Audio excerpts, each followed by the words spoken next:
morning, everybody. It is crazy to think about, but it is February already. We are in Arctic depression here in Florida. It is 20-some degrees outside. I have my electric blanket. Mm-hmm. Lysandra has a heating pad and a blanket on. Holding a hot cup of coffee, more for the heat than the actual coffee itself. It's so cold.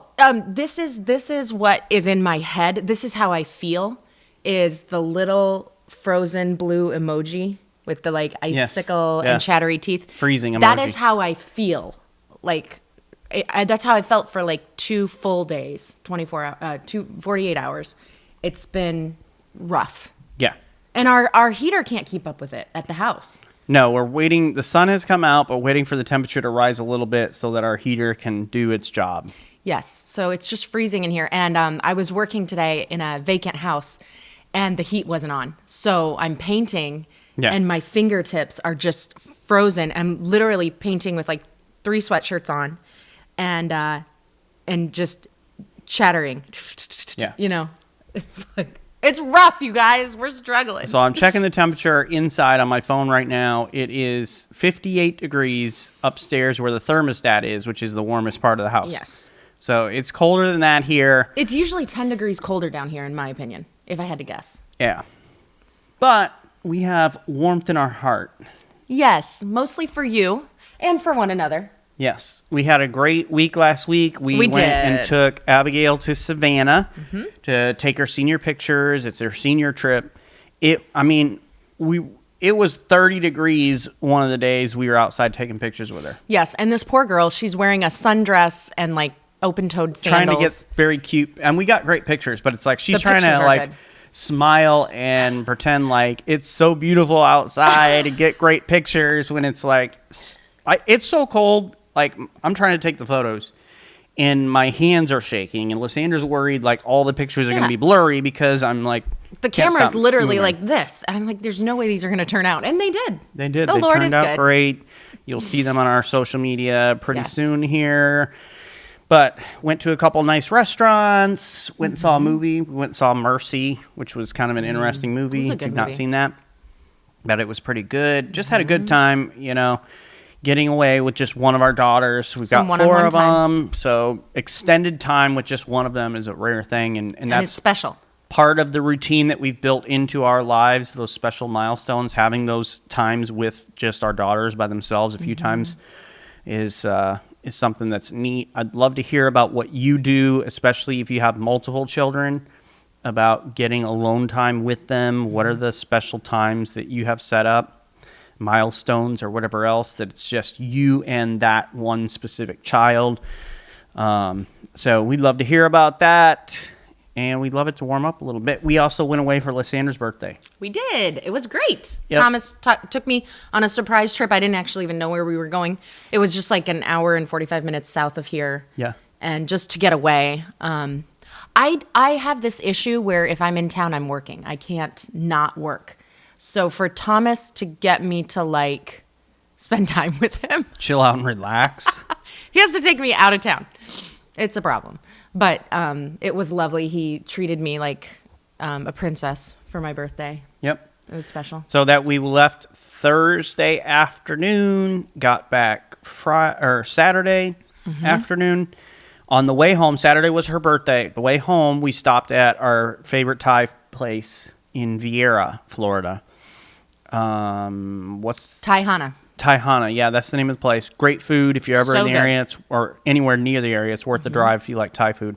So she had that for lunch. Then we came home, and our great friends, the Beasleys, came in from Iowa. It was the best birthday present ever to have them here. Yeah. And just felt so special, and it's been lovely. They're still here, and we're just... Actually, when we're finished recording this, I'm going to go have my special time with just me and Ashley, who is one of my very best, closest friends. And so I'm kind of let's get this going so that I can hurry up and go hang out with my friend. But we're not going to shortchange you. Not at all. But you had Thai for supper also. The Beasleys treated me to whatever I wanted, and I chose Thai. So I had red curry for lunch and red curry for dinner on my birthday, and I was so happy. Yeah. Yeah. So it was a good day. It was great. Yep. And then right into this freezing cold weekend has been rough. But we're happy. We are happy. We're still happy. And we're excited. And God is good. Episode 280 today. Here we and we're going to be talking about clutter in the home. And this is one of those episodes, and every time we talk about men or women, we kind of throw it out there. We do understand that not everybody is the same. And so if you are the outlier, don't tune us out. Don't cast stones. We understand that there are exceptions to the rule. Yeah, that everybody's unique and different. But for the most part, clutter affects women different than it does men. And so we're going to kind of get into a little bit of that today. I know it's true in our relationship. I don't notice most things. In fact, here's how little I notice. Our kitchen faucet was changed out yesterday. Thank you, Dusty. You're amazing. He comes and he's like, what can I do? Yeah. It's just like fabulous. And I literally, as I'm talking about this, look over and I notice the new faucet. The first time I've walked past it, I've gone right by it. I've gotten stuff out of the cabinet, which is literally like faucet here, cabinet here. Didn't even look at it or notice that it was different. So I've not actually gone over to examine how it's different, but it is. So I don't notice a whole lot. So even clutter, I lock for the most part, unless it's somehow impeding me from doing my regular stuff. I don't even notice. Mm-hmm. Lysandra notices it all. Everything. I threatened her last night as we were getting ready and talking about this. I was like, I'm going to throw clutter across the entire living room. So the whole time we're podcasting, you're going to have to just like look at it and be tortured by it. And you guys would like get to see angry Lysandra. Yeah. It ain't pretty. Somebody was asking me about that yesterday at church. Like, what's angry Lysandra up like? Why would they ask that? That seems very random. No, it's because you are not happy about the temperature. Oh, yeah, I was grumbling yesterday at church about the temperature, So and then the sermon was about grumbling. People were like, is Lysandra mad? Is this mad Lysandra? And I was like, no, mad Lysandra's like really quiet. If she gets quiet, it's like, get out now. Save yourself. Like every person for themselves. But we can't have her too angry, the podcast, because otherwise you just get to listen to my greatness the whole time. Yeah. I'm better at color commentary where she gives the actual content. So that is true. We have spent like 12 minutes or so talking to YouTube. This podcast is going to go way over time. I'm worried about time. Well, here's the thing. There is no overtime with this podcast. It is a long-form podcast. When it's done, it's done. We have a kind of a goal of around an hour, 45 minutes to an hour. For YouTube, right? What? An hour for YouTube, but is it 45 minutes for the actual podcast? 45 minutes to an hour for the podcast. All right. So, yeah. All right, then maybe we're fine. I'm just like getting a little nervous. This is the special thing about YouTube is like we have time to talk and connect at a different level. Yes. That's the beauty. That's what's different. different. Leveling up, you guys. Yeah. So, before Lysandra has a fit, let's... You don't want me angry and then I just shut down and don't talk. Yeah. Gather round, everybody. It's time for a fit. Maybe we do want you angry so you don't talk. Is that all it takes? That or laryngitis. Yeah. Here's hoping for laryngitis, everybody. Thank you for hoping I will get sick. Best of both worlds. That. She's happy and can't talk. You're so bad. It's time for a family meeting. The Family Meeting is a show that's all about family relationships. We're the Ostracamps. I'm Thomas, and this is Angry Green Hulk Lysandra. Hello, and welcome to our family. You'd be a sexy kind of Hulk. Though. Ew. Gross. Why? Why is that gross? I just can't imagine like a big green monster woman Hulk also sexy. It's just like doesn't go together and it's kind of yucky to me. Okay. But I mean, all the to each his own. All the She-Hulk fans are really angry at you right now. Oh, I forgot about She-Hulk. Yeah, that's not sexy. Well, it'd be weird if it was sexy to you, but... True. You know, people can see you, right? They can see my mind being like, yeah. Like following the trail to like, ew. Yeah. So like you're thinking in your mind, is she sexy? Would the Hulk be sexy if it was a woman? Like, nope. Okay. Hello and welcome to our family. Welcome to episode 280 of the Family Meeting Podcast. We are glad that you have joined us today. We are in a frozen tundra in Florida, which So cold. never happens. And Thomas is covered with his electric blanket. I am covered with my heating pad and blanket on top of that. But we are here to give you a great podcast episode. Well, I'm so tired of people being like, you're from Iowa. Like, why are you bothered by the cold? A couple things. First of all, I moved to Florida to get away from the cold. Because you're bothered by the cold. Yes, exactly. And I've been here 4.5 years, so like my blood is not prepared for cold weather now at all. And let me say, it took less than a year to acclimate to Florida weather. Yeah. Wouldn't you agree? Yeah. I mean, I didn't like the cold right away. anyway, but so Yeah. So we are not Iowans anymore. I mean, we're Iowans maybe by heart or something, but our bodies are definitely Floridians. a Floridian. Yes, you are, baby. Okay. But we didn't even tell people what the episode is about today. Yeah, because it's so cold, we're just distracted. We can't even think straight, you guys. Okay, on today's episode, we're going to discuss how clutter affects women's stress hormone, but not men's, or it at least affects it differently. Okay? Have you ever noticed how clutter seems to bother one spouse way more than the other? And typically, it is the woman who is more bothered by it, and we're going to get into why in this episode. But it might not just be personality, it may be biology. Well, and I'm interested to know which of you as a spouse does the clutter bother. Right. And so we have those who are watching by way of YouTube. I'd love to know, put it in the comments, if you're the spouse that's bothered by clutter, to see how it affects. Let's do our own kind of informal poll to figure out who it bothers more. If you're listening to the podcast, jump on our socials and comment underneath the post about the episode. We'd love to have that conversation with you because it typically does. Now, you may get the total like chaos bomb where clutter doesn't bother either of you, and then it's a rough life. You're not having a lot of company over. Let's put it that way. That is true. I think that's usually how people handle that. It's just like, we don't mind living like this, but we don't want other people to know we do. Yeah. Typically. Or you've got both spouses who don't mind their own clutter, but they really are bothered by their spouse's clutter. Yeah, and then there's just a lot of fight. Kind of like the way my parents were. Okay. Oh, you're right. Yes, they were. Because my dad would get upset at my mom for her clutter stuff, but she would get mad at him for his clutter stuff. And they both legitimately had clutter. And they justified their own. Yes. So that's funny. You're right. I never really thought of that until you said that, but you're right. So that's an interesting dynamic too. We'd like to hear though what it's like in your home. Yeah. What is it in your relationship? And then the other question is, are you self-aware?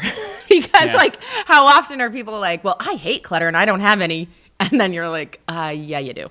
I'm not Maybe sure your spouse if you disagrees. know what the definition of clutter is, but you see all this stuff laying around, not in its place. That's clutter. But maybe you and your spouse disagree what clutter is. Yeah. And then that can breed a lot of Which fights. I know Lysandra's going to define Webster clutter to us in a little bit here. So you have that to look forward to. Don't take a bathroom break. You might miss it. Before we jump into this whole clutter business talk, Okay. we're really excited because we're just weeks away from kind of the spring season of our marriage events. And so I want to kind of give you an update on what's going on, what we have happening. We've got just a couple of weeks away from Pigeon Forge, Couples Getaway with Mark Harvey and Barnhart. Looking forward to our time together with them. And we're going to be talking about marriage under pressure. We look forward to seeing all of you up there. A couple weeks after that, March 6th through 8th, we will be in Mississippi. We will be with Mike Spann and his church, Gulfport, Mississippi. I was trying to remember the city. Yeah. And looking forward to our time there. That'll be a Friday to a Sunday. And then we move on into April. And we have a couple things going on. We have one event confirmed at Reach Church in Florida here.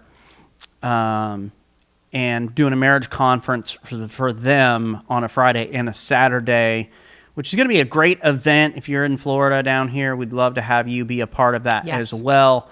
And I was just talking with somebody about a possible marriage event the week after that in Ohio. I don't think you said the dates to the one in Florida. 17th and 18th of April. Okay. Thank you. That'll be April 17th and 18th, Friday and a Saturday. And then we're looking at possibly a marriage event. That would be April 24th, 25th in Ohio. So couple events coming up there. I should have confirmation on that other one in Ohio very soon. But it's going to be a busy springtime. We're looking forward to all the marriages that we're going to be able to invest in. We're looking forward to actually sitting down and seeing people face to face and having some conversations with them in person that we've kind of known over the distance or listened to the podcast for some time. So if you're in one of those areas or can make it there, we'd love to have you be a part of one of our events this spring. So before we jumped into the actual podcast recording, we always have a little bit of time with our YouTube friends. And so we were talking to them, and one of the things we let them in on is the fact that my birthday just passed. It was like 3 days ago. And our amazing friends from Iowa came all the way down here to get out of the cold. Turns out they were not able to do that. They brought it with them. Yeah, but the Beasley family is here. And I'm cursing the Beasleys this moment. I am not. I still love them. They are totally worth it. And if I had to pick... I love them, but I'm still cursing them. I would never curse them. And I think that it's terrible that you are cursing them. But I would, if it was like, will the Beasleys come? And if they come, it's going to be cold. I would still say... bring the Beasleys. I will take the cold if I get to be with the Beasleys. That's how awesome they are. How many times can we say Beasleys on this episode? I don't know that I could. Thomas! Think of Lucy. Think of Lucy. Lucy, if you're listening to this or you're watching, this guy is not good. He's thinking here. She already knows that. But here's the thing. But I'm funny, so. Yeah, you are funny. She does love you, but I don't know what you're saying right now. Okay, so Ashley is one of my very best friends, and her and I were talking about clutter leading up to this episode because we were talking like what the episode is today and everything. So she looked around our downstairs level and she's like, I don't see a single like backpack or, pair of shoes of the girls. Like, how do you keep it from being cluttered? And I was like, well, the rule in my house, because my emotions are so tightly connected to the cleanliness of our home, the rule is the downstairs level is clean all the time. Like, all the ish. Very close to clean all the time. Nobody can leave a backpack down here. Nobody can leave a purse down here. I sound like some sort of horrible Gestapo. Well, mom. And it happens all the time. Like, we're always finding somebody's shoes, somebody's stuff. And saying like you need to take that upstairs. You need to take it upstairs. Are the stairs actually cleaned? They are cleaned today. Yeah. Okay. They are. So normally it's like normal stairs. Like stuff gets set there. You set it there, and when you go up, you're going to take it up supposedly. But somebody's ramen bowl was sitting there for days. A week at least. So Thomas and I also try to follow these rules that we can't have clutter. I'm not as good about it as Lysandra is, but I try to be mindful. You do try because I try to be mindful. Know that I care about it so deeply. Yeah. But Ashley pointed out to me something that I have become numb to because I walk this fine line of like keeping the house clean so that I feel sane and yet not being a horrible mother where my children hate me. And I feel like all the moms out there who just heard me say that are like, yes, me too. And I know that because I've talked to so many of you. But one of my daughters, probably a year ago, wanted to like be funny and play a little trick on me. And this is how obsessed I am about things being tidy and in their place because I did notice this. She took a little Lego man and put it on one of my shelves on my coffee bar. And I was like, all right, was it C-3PO or something like a Star Wars Lego? Yeah, I think so. Something like that. I'm like, okay, who put the Lego guy out? Like who, haha, And so I'm like, take it back up. And then the next day, like the Lego guy was out. And so she's just messing with me, trying to be funny or whatever. Yep. And then all of a sudden the Lego guy would like move from one space to another. And it was kind of a game. So I let it go. I was like, okay, I'm going to be a cool mom now. And I'm going to let this go. You guys, now I have probably 15 Lego people Yeah. in my kitchen coffee bar area. And I don't like it. It was like, okay. I don't like it. They started by moving it around, and then they just added another one to see if Like you'd notice. one day at a time. Yeah. And it's this family joke, like, will mom notice? Of course I noticed. So now they're everywhere. I'm trying to be cool. But like my coffee bar was decorated, what I thought was very cute. And like, you know, it's like great aesthetic for me and beachy and yet also like kind of quaint. And now there's these Lego guys everywhere. And Ashley was like, so what's the story with the Lego guys? And I'm like, oh, the Lego guys. Because I kind of forget about them because I chose to let them go. Yeah. But right now, in this moment, I'm so bothered by them. It's so funny. Because we're talking about clutter. The kids are basically like, how many Lego guys can we set out here before mom loses her crap? Like, literally. Yeah, and it turns out the number is 16 because right now there's 15. It's close. I'm living on the edge. Anyway, so I say all of that to say, I know that you guys deal with clutter in your house. You have kids. Maybe you don't have kids. You just have a spouse that you deal with clutter. And I know it's tough sometimes. I will post a picture of the Lego people, the minifigurines on Family Meeting socials. So you're listening, you can kind of see it. Yeah. But what we want to do today is explore research showing that household clutter can actually raise women's stress hormones. Excuse me, I'm sorry about that. And it actually affects women significantly more than men's. It can affect mood, energy, and even relationship satisfaction. Might want to think about that, babe. It depends on who's leaving the mess. Absolutely. But what looks like maybe just a mess to one spouse or not a big deal, like there might be one spouse out there that's like, wow, turns out Lysandra's insane. She is upset about one Lego guy, right? I get that you would feel that way.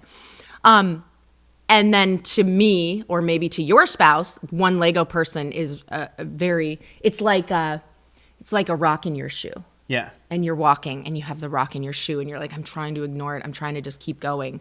But this rock is in my shoe and it's driving me crazy. Oh, hey. Yeah. Let's talk about this for a second. Oh, my. We're never going to get to the content, babe. This is the content. So. Oh, okay. It's just so rare for you to stay on track that I want to ask you about my desk and how it makes you feel. So what I do about your desk, for those of you who don't know, Thomas is a pastor, a lead pastor. We serve in a church that has no building, so his office is in our bedroom. Our bedroom is huge.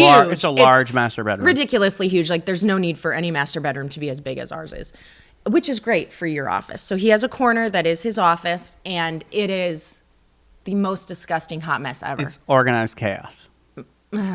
Okay, I would leave out the word organized. I know where my stuff is that I use. Yes. Yeah. I know you do. I know. So sometimes he'll come along and set stuff on my desk, and I'm like, why are you cluttering up my desk? Right. So I keep the rest of the bedroom clean, and then his desk, I just don't even go over there. Like I just stay away from it. I kind of have a half of the room that is. Yeah, it's pretty close to half. So the way that I feel about it is I work hard to not look at it or think about it. I work hard to compartmentalize that. And if any of you have listened to this podcast very long, you know that I'm not a compartmentalized person. My mind is everywhere all the time. Thomas can compartmentalize. But I work at that because it is very upsetting to me. I cannot.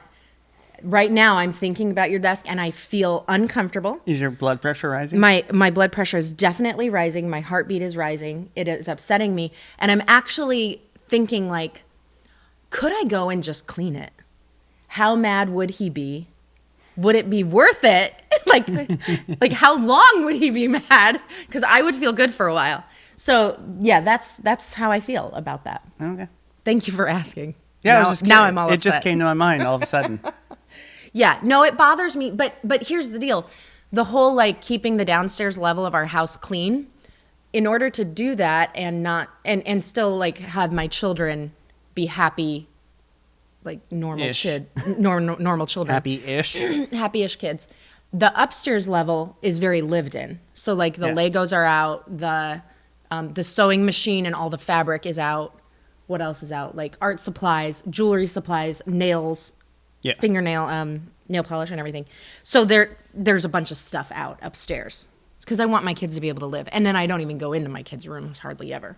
Well, and because of our situation too, like we have guests come over all the time, sometimes unannounced. So it's like our house downstairs is always ready for us to invite people over or for somebody to drop by and hopefully feel comfortable. Yeah, and we can have a conversation or whatever. But Right. Yeah. So I ignore a lot of messes like in the upstairs, the girls' bedrooms, and then your area. Yeah. Yeah. But it is interesting that clutter does impact women differently. And so talking about cortisol level more than men's in how it affects women. And Lysandra just talks about it a little bit, just thinking about some things in our house, and it does raise her stress hormones. Absolutely. And it does that in women more consistently in men. And it's not because women are wired wrong. We've had conversations about the difference between men and women before, that God had a plan, a purpose. He designed us differently on purpose. And but it is about biology. I think also social conditioning has some part to play in that. So let's talk a little bit about what some research shows. We're talking generalizations here. Yes. About men and women. So in our home, it upsets me to have clutter, and Thomas doesn't really notice it unless it gets in his way.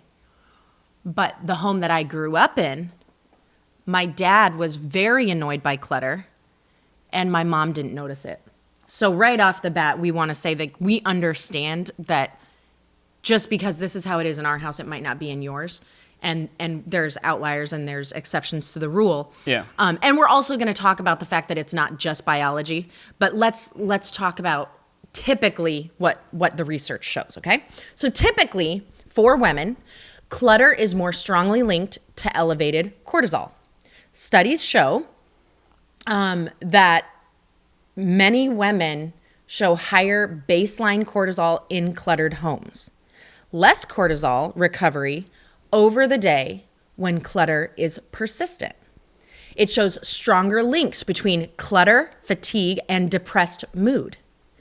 Clutter isn't just annoying for most women, it can keep the stress system on. What? Why are you like laughing? Because if you're watching on YouTube, you can see like Lysandra is like uber passionate about this topic.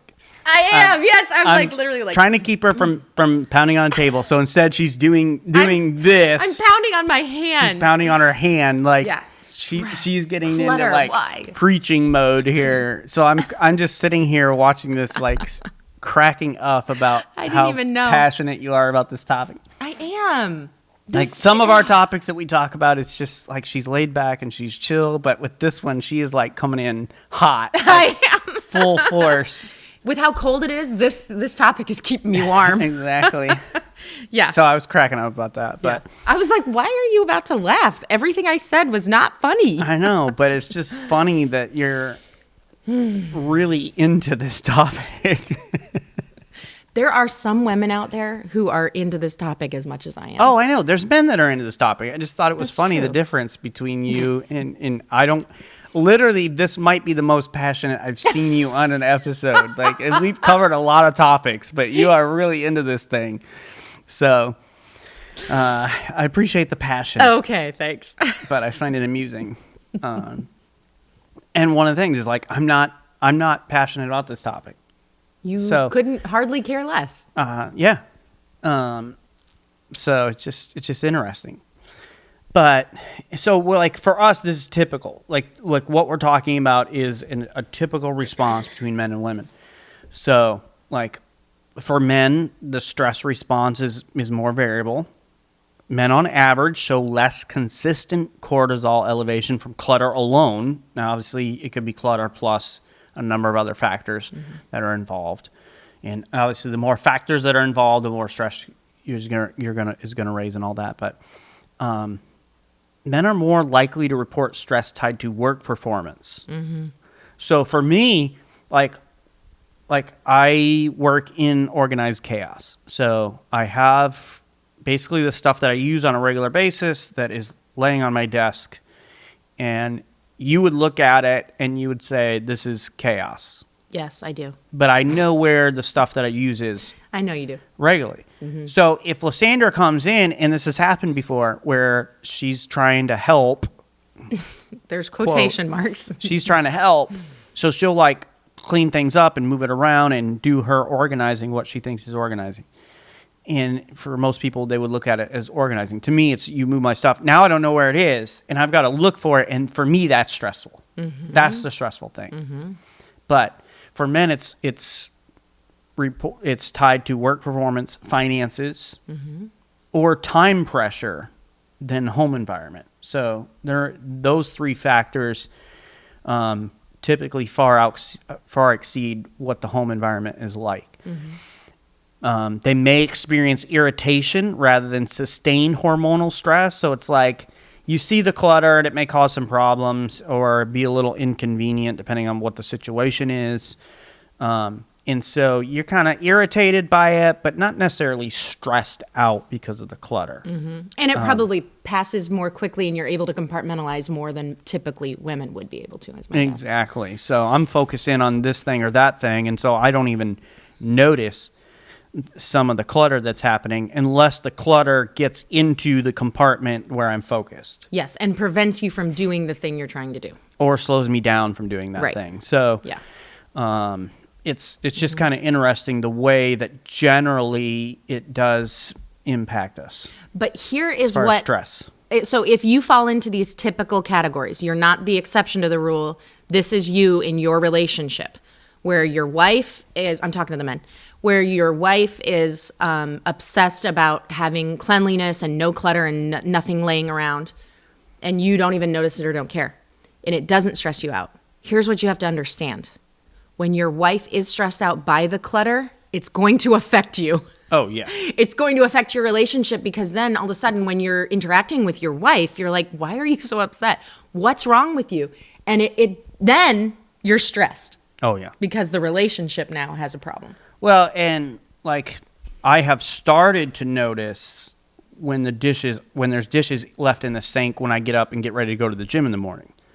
And the reason I noticed that, we've made the rule that the girls are supposed to, on their dish day, now you can go back and listen to a couple episodes ago when we talked about the chores and all that, but on their dish day, they're supposed to have it done before they go to bed.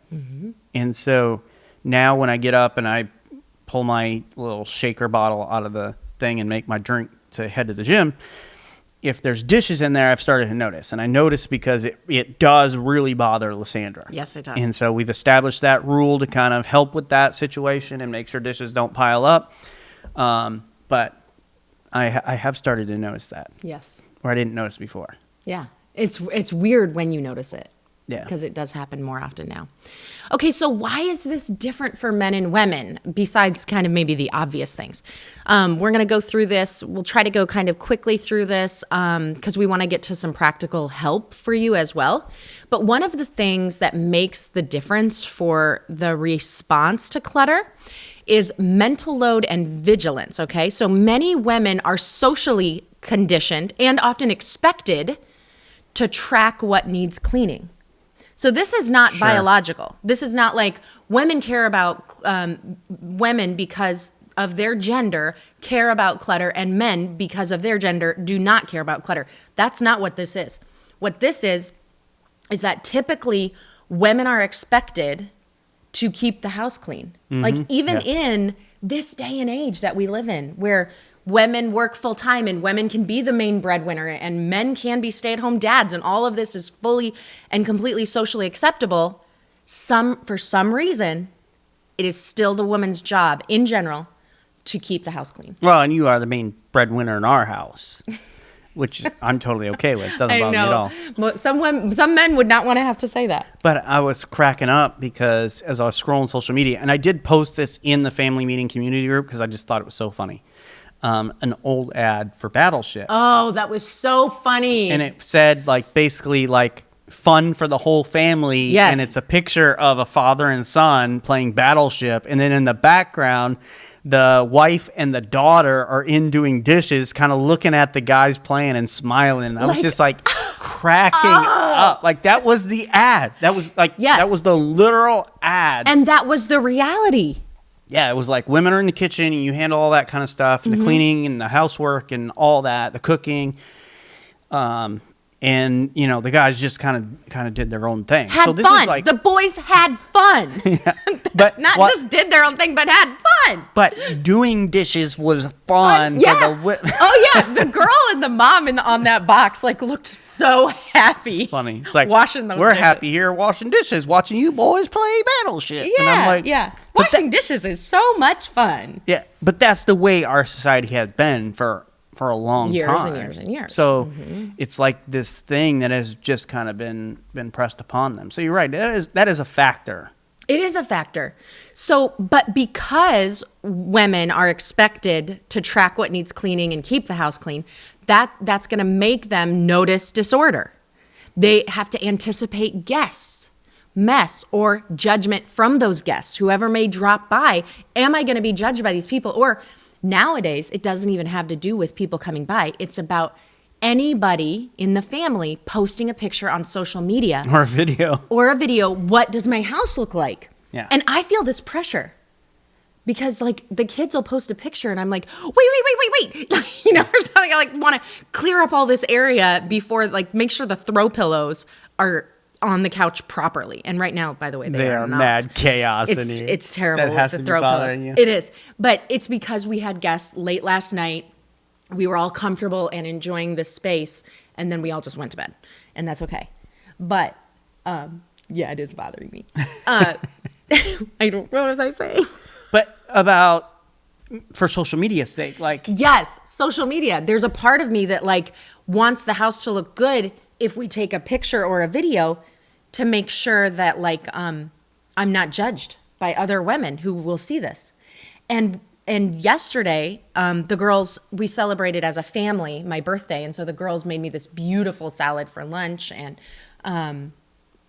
they got me a cake, and they were saying to me as I blew out the candles, Thomas took a video of that, and you can see this on our socials, but he took I spun around and showed 360 view of all the people who were there singing. Yes. and so later on, I watched the video. Oh no. And I wasn't watching myself or the people. You were looking to see what the house looked like. Yeah, I was like, did we clean up? How bad was it? It was great. Oh, okay. There was one dirty napkin crumpled on the table. Oh my gosh. At lunch. At God lunch, forbid. The plates had already been cleared. There were just like cups and bottles that we were currently drinking. So that was fine. That didn't bother me. But it is funny to think like, and I wasn't even thinking about this episode, but when I watched that video of everybody singing happy birthday to me, I was like, ooh, we should have thrown that napkin away. Oh my goodness. Right? Like, yeah, because the insanity. I could care less what it looks like when Yeah. I'm doing a picture or video or whatever. Right, exactly. I never think about it. No. So that's something. But I wouldn't look at people's videos unless it was like absolute mayhem. Like I would not look at people's stuff and think, oh, how come they didn't clean up? Or why is that like that? Okay. Like every once in a while that happens in somebody's house. And it's like, whoa, what's the situation here? Listen, but that's so rare. I don't judge other women or think badly of them if their houses are messy. But this, I don't know what this means. Maybe this means I'm judgy. When someone's house is like perfection, I'm like, wow. I'm like very impressed by that. Okay. So I don't think that I judge women negatively if their house isn't clean, but Unless I am it's an absolute train wreck. Yeah, if it's like yucky, like then you I'm can like, see oh, the it's roaches on the yucky. floor in the background. Yeah, that would definitely, I would definitely be like, oh my. But yeah, so I think that I just respect it if like, wow, if you can handle keeping a really clean house and juggle work and kids and you value that. Like that's the way you like it. I So, value it, like, yeah, because I'm like, I know how hard that is. Wow, good job or whatever. But in the olden days, in the 1900s when we were growing up, That's my joke. Don't steal my jokes. That is my joke. You stole it originally. No. It is his joke and I stole it. But back in our day, like, you did worry about people dropping by your house. Oh, yeah. It happened all the time. And they might see your house. They wanted you to drop by. Right. But nowadays, with the social media and your children taking pictures and videos, that same thing that would bring anxiety if somebody dropped by can happen anytime, day or night. Gotcha. I feel in that. your house. Okay, so it's different now I can see because that. anybody can see your house at any time now, unless you have a really strict rule about that kind of stuff. But you have to understand that clutter becomes an unfinished task, a source of anxiety, or a source of potential judgment from others. It's no longer a neutral object. And a lot of times for men, it's a neutral object because nobody typically judges a man if the house is messy. Yeah. That doesn't happen. Even if he's a single guy, because they're just like, oh, he's a bachelor. pad. He's a bachelor, right? So they just kind of expect that he's not, like, if it's chaos, it's chaos. Like, he's just a dude. I know, right? So you're right. So I think that's part of it. That makes total sense. Yeah.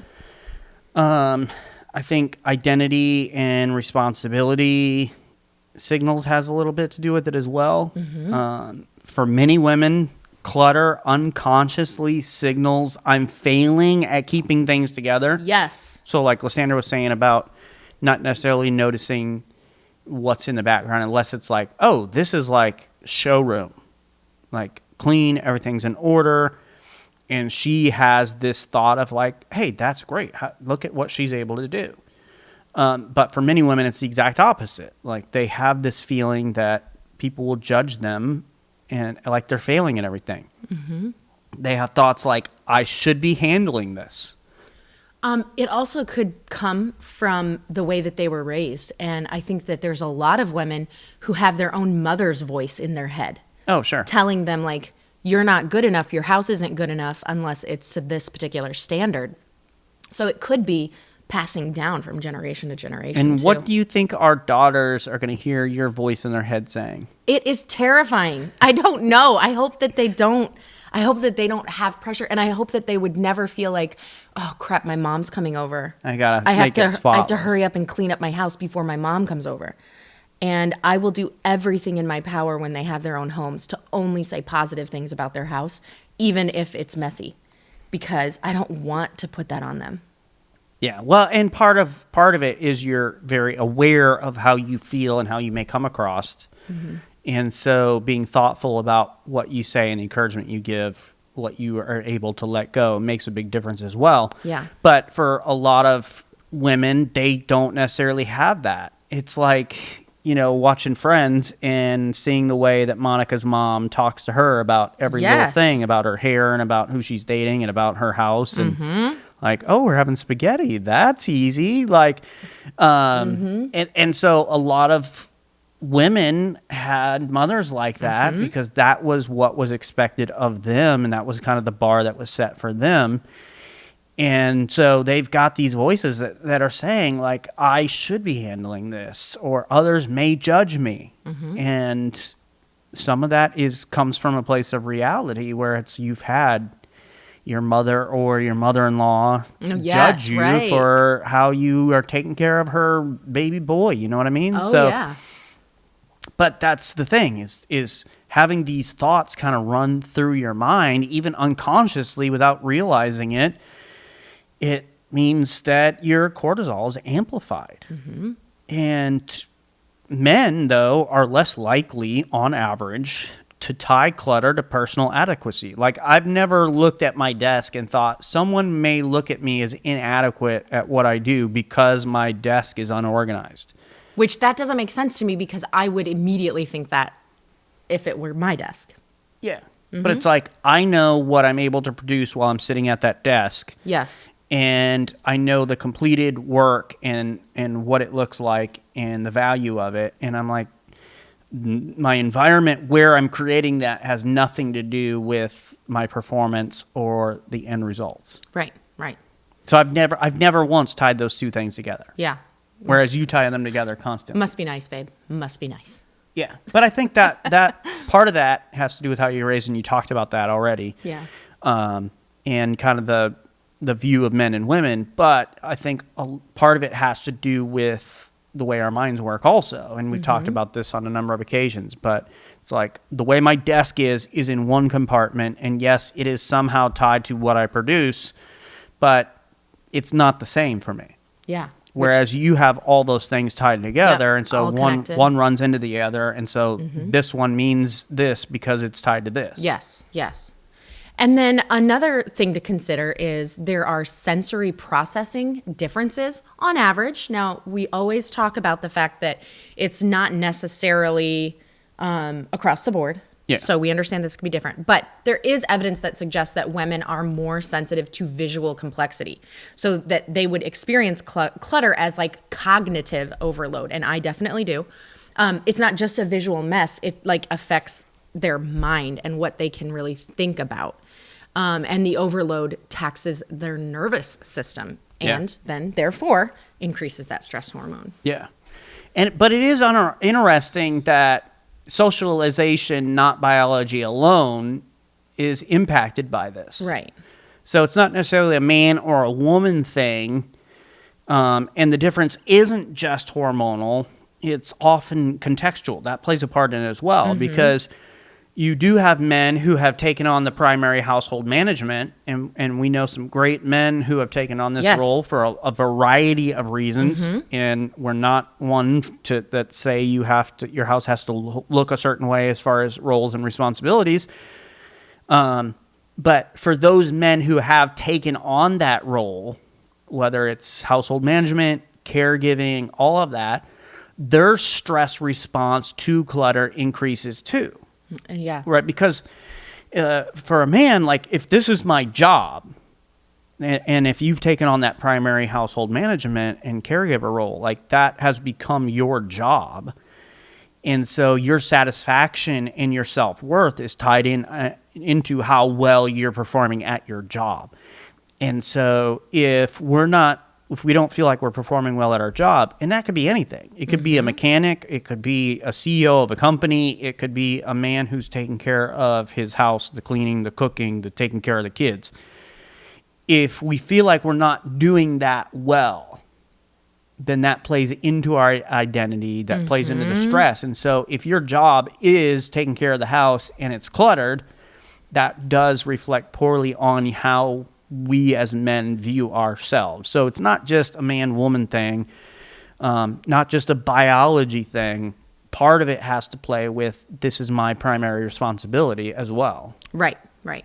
And you guys understand that these are averages, they're not rules. There are plenty of men, like Thomas was saying, who do become deeply stressed by clutter. And there are women who don't notice it. And I talked about the fact that I grew up in a home like that. So all of these different things are factors into it. Personality, trauma history, how you were raised, what you witnessed in your own home, culture. So clutter stress is all about the meaning plus the load, not just the mess. So keeping that in mind. And one thing that we want to kind of move into is how can we work on this together? How can we understand clutter and then prevent it from really causing like huge issues in our marriages? And for us, me and Thomas, we had a lot of marriage issues about this when we first got married. Yeah. And on through the beginning of our marriage. Because he quickly learned that it upset me when things were messy. Well, we were kind of, I wouldn't say on opposite ends of the spectrum, but we were very different in what we viewed as clutter also. Yeah. So like if I took something off and didn't put it in the laundry right away, like even if it was just one or two things, like that really, really bothered you if anything was out of place. Yes. Especially early on, we had no kids and you wanted everything exactly just perfect. And so we had some disagreements and working some things out. I learned to be more thoughtful in how I handled my stuff. But I think you also learned to be a little more gracious in not expecting perfection from me. So we both had a lot to learn, and there was a lot of kind of negotiation Yes. that was happening, and, Yes. and still continues to happen. And there's Right. times where, I do get not as thoughtful. So we typically in our bedroom, I've got my desk, and then I've got a oversized chair with an ottoman that is similar to one that sits in the living room here. They're both down here now because company's here, and I just don't like that. But not having my chair upstairs. But I will often get ready for bed at night, and I'll just set my clothes on the chair, and that can kind of pile up. And so I know that bothers Lysandra, and I don't necessarily think about it all the time. And so there's times where Lysandra, and she's very gracious at it at this point, especially with me, where she's like, can you clean up your area, clean up your stuff? And But most of the time, I just don't look at it. yes. I choose to look the other way. And then I will, sometimes I'll notice, because I just don't notice a lot of times. I don't think about it. I'll notice, and I'll spend a few minutes all right, taking all my clothes to the dirty laundry, hanging up my jackets that I've just set there, Yes. and moving things out. And I make sure she knows. Yeah, and I'm like, "Ooh, so Like, nice. "Babe, I cleaned up for you." Thank you." But you do often, it's very rare that the two of you see eye to eye perfectly on everything, and clutter is one of those things. So you're going to have to figure out how you can negotiate clutter without resentment. Exactly. So let's share a couple thoughts and a couple tips on how we have done that and how our listeners can do that. Yes. So one thing that you can do is separate stuff value from personal value. Okay. So your spouse can feel like disrespect to your spouse. And I have used that word with Thomas and with the kids, is when you leave your stuff around, I feel disrespected because it's important to me. But the other's belongings can feel like identity or comfort, right? And so what you can try to do is, rather than saying why do you need all this stuff, or why is your desk such a mess, or whatever, what you can ask them is what does this item give you? How does this item make you feel?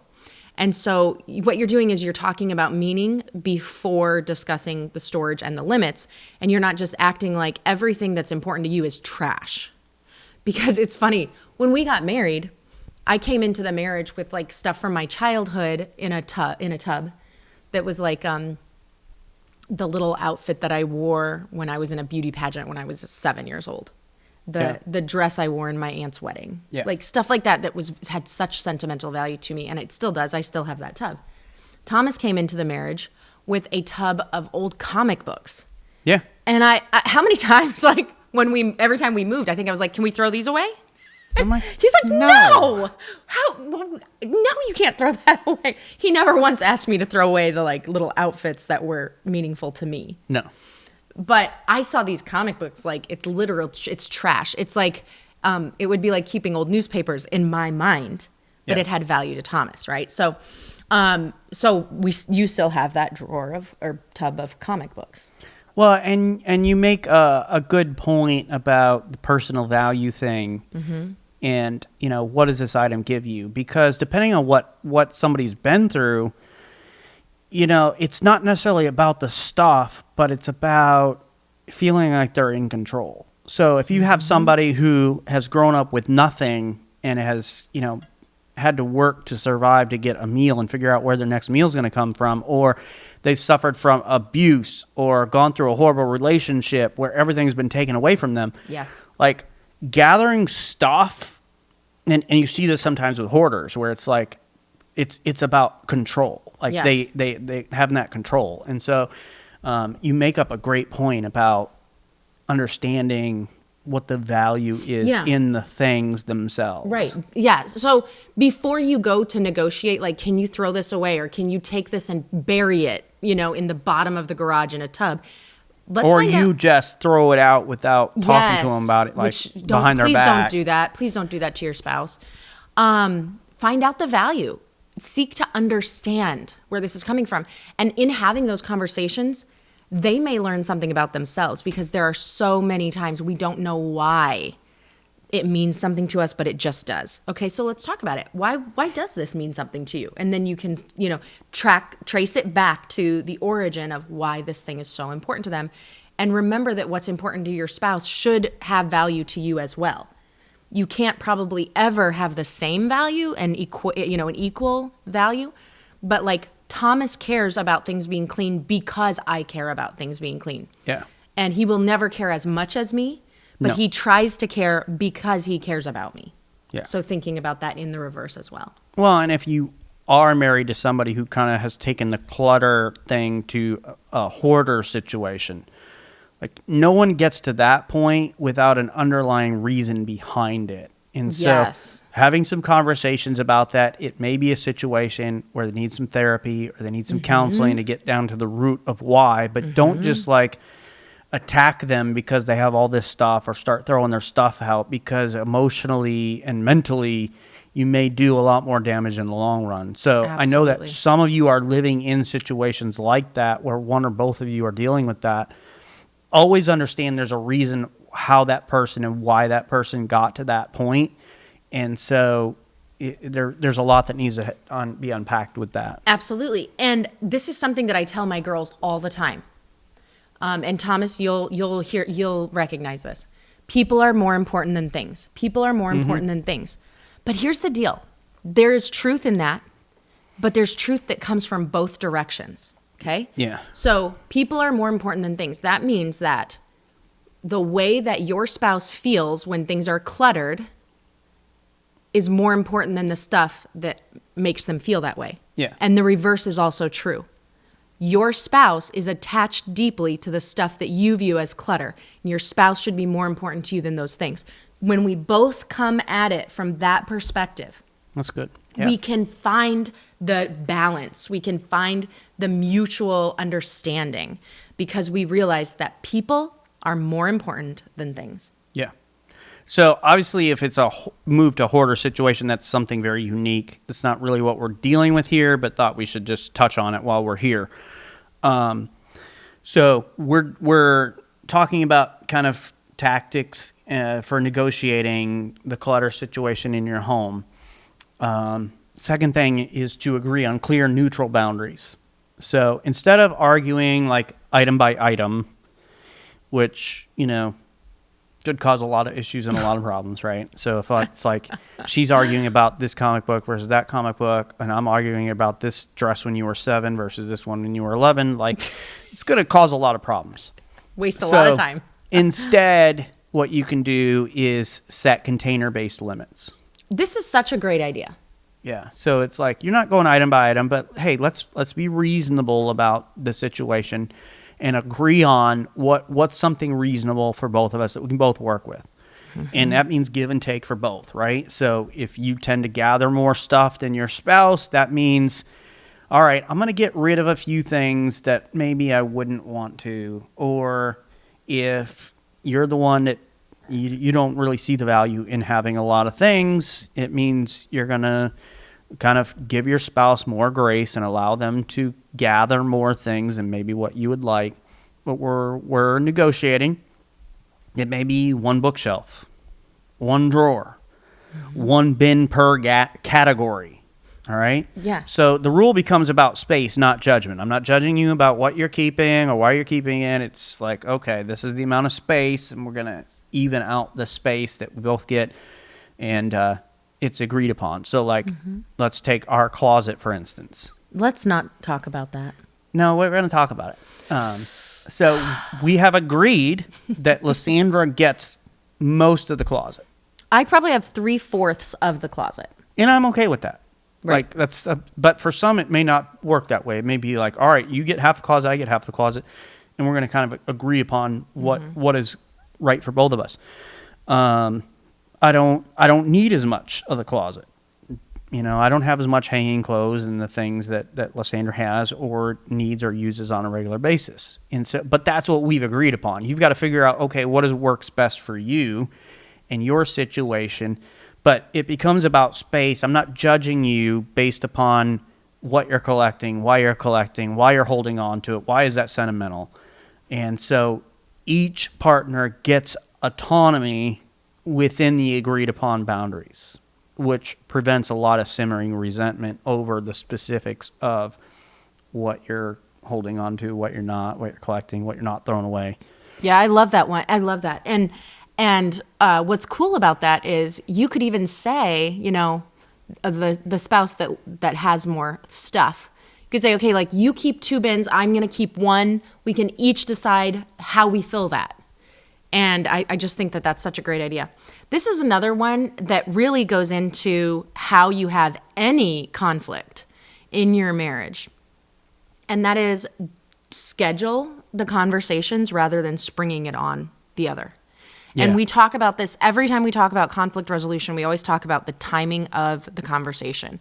So don't just like all of a sudden blow up at your spouse because you've let it simmer for so long and you're just furious and you're like, why is there crap everywhere? I hate your stuff. This is all trash. All your stuff is trash, you know, and you're just like losing it. Yeah. So maybe you want to create a rhythm in the relationship about clutter. So monthly or quarterly, we're going to have check-ins and talk about like, are you feeling like the house is crazy? Or are you feeling that I'm throwing too many of your things away? Or,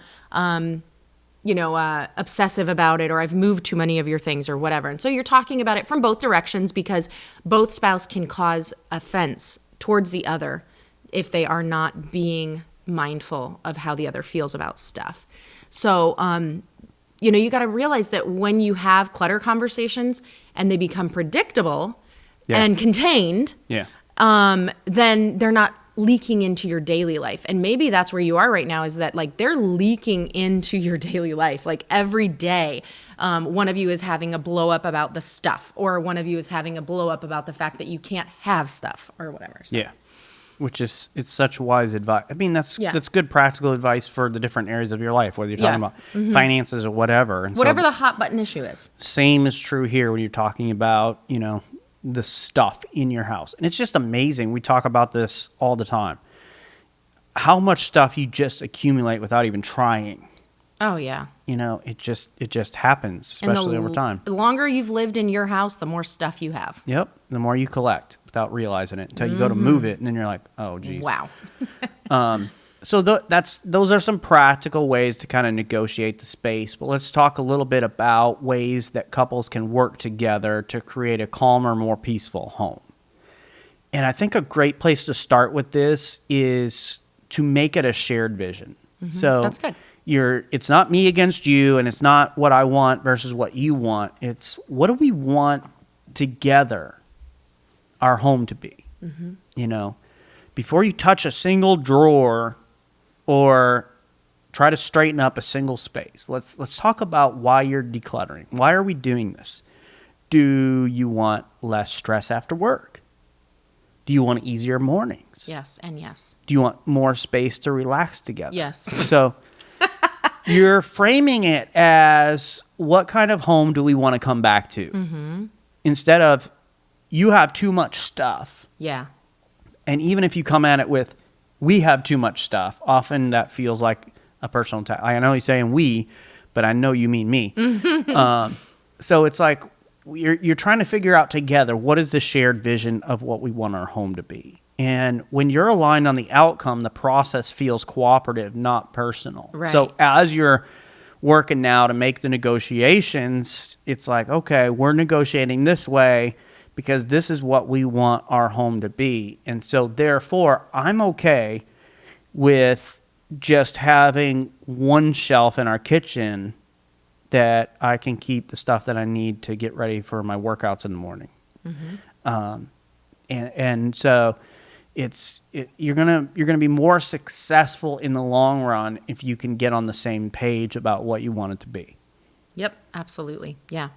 And the other thing that you can do is maybe you don't want to tackle the entire home all at once. And so instead divide by zones and talk about like, and this is really what we have done in our home. Our home has zones and it has levels of cleanliness, or if you want to say it this way, levels of decluttering. Yeah. So downstairs, there's tchotchkes, which I didn't even know what that word meant until I was probably 30. I didn't know the word tchotchke. I was like, what's that? But like all of the little things that you have sitting around, like we have coral and big shells and candles, right? So there are things here which some of you would walk into our house and say, you have so much clutter. Jars of sand on the wall? What is going on what here? A mess. Yeah. So, but we have zones, and this zone, the downstairs zone, is this level of cleanliness pretty much all the time, or that's the goal. Yeah. And then, our bedroom, this half of our bedroom has this goal of cleanliness, and that half over there has this goal of cleanliness. And that goal over there is real low. And you're meeting that goal. She's every like, day. don't let your half leak into my half, Yes. and we won't have problems. Yeah, exactly. Don't cross the line. She says that on our bed also. Yes, I do. So it's just thinking about the zones of your house, because no house can be perfect, guys. So if you're women, if you're going for like perfection, please give that up. I became a lot happier when I gave up the idea of perfection. I think it's also a good idea to set short-timed declutter sessions on a regular basis. So marathon cleanups typically lead to burnout and sometimes a lot of arguments. So maybe it's just like, hey, every Saturday morning, we're going to spend 20 to 30 minutes just kind of tidying and cleaning things up a little bit. Mm-hmm. It's got a clear stopping point, so we're not going to be doing this all day. Now, you might schedule like longer sessions at different times where it's like, okay, every spring and fall, we're going to do some major decluttering and getting rid of things that we don't use and those sorts of things, like the spring cleaning that you hear about that we don't ever do. But there are times where it's like, okay, today we're gonna tackle the garage. Mm-hmm. Like, and I'm gonna agree to work with Lysander. We're gonna tackle the garage and get rid of some things, clear some things out, take things to the church storage unit, and throw some things away. But for the most part, you're scheduling like small declutter sessions on a regular basis, and that keeps you from having to have these major marathon sessions, but keeps the energy light. Maybe you're going to put on a music that you both enjoy, a podcast to listen to. We'll often listen to some music or put on a comedy or something that kind of keeps things lighthearted and fun. Idea. Maybe you're going to make a few of your favorite drinks or have a few favorite snacks that it's like, hey, when we clean and when we declutter, these are a few special things to kind of make it a little bit more fun and something you can kind of look forward to, even though for most, like half of you, like half of you, cleaning is not going to be it's going to be torture, but kind of take the edge off and make it something to look forward to as much as possible. Those are really good ideas. The other thing you can do those weren't even in the notes either. I just thought that came from Thomas's head. Wowza. Good job, baby. Yeah. Quite the brain in there. Yeah. I love it. I'm like, special snacks. If I can work those into any routine, I will. Yes, you will. But I like this idea of sharing some rules, just having some rules. And this may be difficult as you negotiate what the rules are, but it could be like, if we haven't used it in a year, we reconsider it. Or if we haven't used it in a year, it goes in the trash. Anything that's a duplicate has to go. Yeah, if you have 3 of one album of Weird Al, like, you can get rid of 2 of them, right? It's like that's awesome.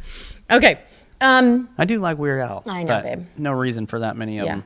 So it might be like, you might say sentimental items are all kept in this particular box, or they get this amount of space. But it also could be sentimental items, we take a picture of it and we throw it. I am not that person. Yeah. I am not the person who's like, if I have a picture of it, it's just as good. It isn't for me. Not if something is really meaningful to me. Yeah, but you might do that for like some of your kids' artwork. Like, you're not going to keep. Yes. You shouldn't keep every little picture your kid brings home from kindergarten or preschool. Mm-hmm. It's like, you may keep a few that are special for whatever reason, that are extra special, and maybe you're going to take a picture of the rest and store them in an album on your phone that you can go back and look at. Yeah, and that's a good idea. But it's different than if like you have some special thing that's been handed down through the generations to your family. Right. Yeah.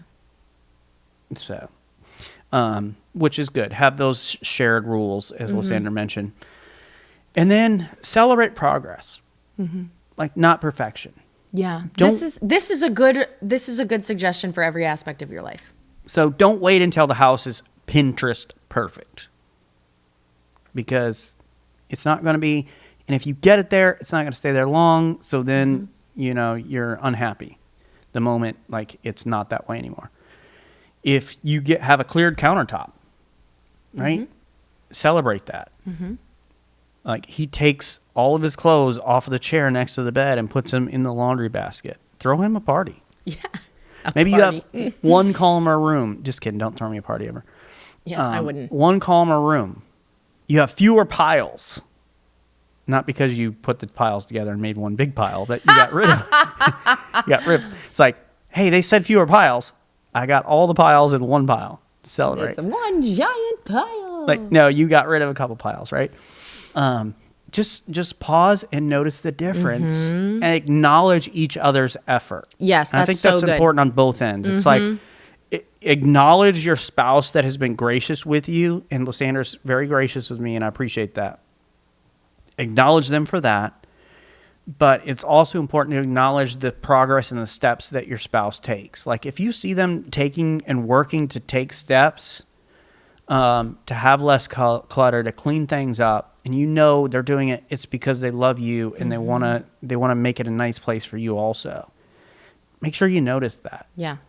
Peace grows faster when appreciation is part of the process. So when you start to appreciate, that kind of brings the level of tension down. It's it does. And it makes each other want to work that much harder for each other. So when Lysandra notices that I take effort, that makes me want to put in a little bit more effort. Yeah. But the opposite is true. If Lysandra is nagging me or harping on me, and I'm not saying she does this, but I'm saying, just using the example, if she does that, it makes me want to do the opposite of whatever she's asked me to do. Like, okay, I'm not dealing with this. Yeah. Here's something that I want everyone to really just think about as we close out this episode. Galatians 5:13. Through love, serve one another. Because that is really what the bottom line of all this stuff that we've talked about is about. Yeah. It's about serving one another. Those of you who are so frustrated by clutter, you serve your spouse by letting some things go, by stopping the nagging. Those of you who don't notice clutter, you begin to pick up your stuff or throw things away because you want to serve your spouse. And the first two words of that verse, through love. Yeah. It is all about love. And if you can just become more loving, then you will want to serve. Yeah. You will want to serve your spouse, and it's going to change everything. If you want to talk more about this, maybe you want to learn more, maybe you say like, I need a little more because this is the issue for us. We want to offer you a bonus resource called Cleaning and Clutter Checklist. Okay, nice. Yeah, Cleaning and Clutter Checklist. You would love a checklist. I would love this. I'm like, love a can you email this to me, honey? Yes, you love a checklist. I would love this. I'm going to email info@familymeeting.org, and that's how I'm going to get my Cleaning and Clutter checklist, and it's going to be super fun. Maybe you're the one with the clutter and you say, you know what, I really want to surprise my spouse. Oh, I want to take some steps good on idea. this. Send me the cleaning clutter checklist so I can get things started. If That'd be you fantastic. came up to me with a cleaning and clutter checklist and we're like, hey, babe, you want to work through this together on our date day? I would be like, actually, I might just grab you and take you up to the bedroom. I am going to go print this cleaning and clutter checklist off right now. First thing you're going to check off the list, this guy. Yes. So, family meeting tonight. You're going to sit down and have a conversation about the organization of your home. And depending on which side you are on, will determine kind of the approach you take. If you are more of the one that likes things neat and kind of tidy, and you're married to a person who doesn't see it, doesn't notice it, or maybe a little more cluttered in their stuff, you have to be a little more careful in the conversation and how you approach it. Make sure you choose the right time and all that. It's important for that. Okay? But having a conversation about the organization of your home, talking about what do we want our home to be? How do we want it to feel when we come back in the morning, or from work, when we get up in the morning? What do we want this to be like? And figuring how you can work together to make your home have the atmosphere that you want it to have. Thank you for joining us today. Please go and subscribe to the Family Meeting Podcast from your favorite podcast provider. And if you found this information helpful, please share this episode on social media and invite your friends and family to listen in with you. To find more content and information Lysandra and I provide, you can go to our website, familymeeting.org, or email us at info@familymeeting.org. If you'd like to shoot us a text or call us, you can send a voice message at 904-257-3062. And we want to invite you to join us for our next family meeting as we discuss your kids and their friends. Now, we've had other episodes in the past about, helping your kids choose the right friends, or how can you help your kids make friends. But I had a conversation with a mom very recently, and she said she saw something in her children that she sees in her own life. And it is when you are the one who's always reaching out, always doing things for your friends, but your friends, or in this case, your children's friends, are not reciprocating. Yeah. They are not also, inviting you over, or they're not maybe bringing a birthday present, or whatever it may be. How do you handle that? At what point do you tell your child, you need to let that friendship go, or let it fade a little? Yeah. And yes, I think this is something that maybe we need to think about as adults too. But how do you deal with it when it's your kid? Because you know what? It hurts more when you see it happening to your child than it does to yourself. Totally. And that's this conversation that me and this mom had. And I thought, man, I wrote it down right away. And I was like, we got to talk about this on the podcast, because I felt that way too. And if I felt that way and this other mom has felt that way, probably you have felt that way at some point with your kids. Thanks for joining us for this family meeting. Have a great week, everybody. This meeting is adjourned. So, quick question. Okay. Why is the last line not here? I don't know. I'm so sorry. I don't know what happened. So I copy and paste every episode to a new document. I don't think it was on the last episode when I was trying to remember what the last line was either. Yeah, I'm sorry. I will make sure. I just went to scroll down. I went to scroll down to find it. I could and I was see like, you. You're panicking. You guys have to back up a little in your YouTube video there and watch his eyes, because he's trying to find the. So she just told us what the next episode is. I have no idea what she said. Yeah, because all he was thinking about was I'm like, okay, crud. How do I normally close out an episode? I've been doing this for 279 episodes now. How do I do it? And I have no idea what she was talking about. But you nailed your exit line. Yeah. You nailed it, and I'm proud of you, and I apologize for not having that on there. I 'Cause feel bad that I did that to you. Well, I was looking at this and I'm like, okay, is the margin set wrong so that it's on the next page? Is it just way And I'm down? like, Nope. what It's just not there, and I didn't mean to do that. I think she's trying to mess with me, y'all. She's trying to mess with me. I'm not that person. You are that person. I am. If Yeah. my line was gone, it would be because you were messing with me. Yeah. But I don't think that way. I But just don't. I think it was a good conversation on clutter. Yeah. There's, for a lot of relationships, this is a hot button issue. Mm-hmm. So we'd like to know what has helped you when you have these conversations about clutter. What kind of agreements have you come to with your spouse as you deal with this? Because chances are you guys don't view it the exact same and think about it the same way. And so your experience and what you have done can be a great help to somebody else. Drop it in the comments. We'd love to hear from you. Until next time, have a great week. Bye.